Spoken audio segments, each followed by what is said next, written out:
Ang Oh, you do not nire-refer, know. ang Okay. nire-refer ko na Yeah, don't tell me admission- na. So you do not know. Okay. When she said, kung papatayin ako, may kausap na ako, patayin niyo yung tatlo. Is that an admission against interest? Yes or no?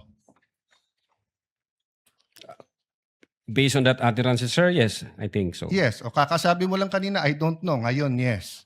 O ano pa? Ano pa sa video na yon na admission against interest? Meron o wala? Or I don't know? Yung utterances na yun, sir, ang Sir, bukod nga doon. to me, sir, yung utterances na yun, that's admission against Sir, interest. klaro na yon. Tinanong ka na ng presiding officer, sagot mo, I don't know.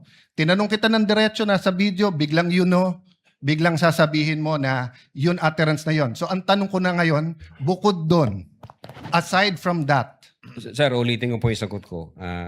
no, you don't need to answer. Yung sinabi ko po na No, I'm admission asking against you, interest. aside from the utterance, the statement, na kung papatayin nila ako, patayin sila, is there any other utterance during in that video that you would consider admission against In so far interest? as I remember, wala na po yun. Wala na, okay. When the Vice President said, yung pinamigay sa DepEd, isn't that an admission against her interest kung may pinamigay? Siya po yung namigay, sir? So, ikaw ang nanood ng video, ikaw nag-evaluate, ako pa magsasabi sa iyo kung ano laman ng video. Akala ko ba, tinignan nyo ng mabuti yung video? Bakit hindi mo alam yung laman ng video? DSW, ano yun?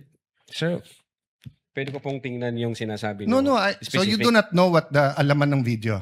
Again, tiningnan ko po ang video one time and ang nag-review po ng video yung agent on case. Yes, but you're the agent in charge and you're the one who filed the affidavit.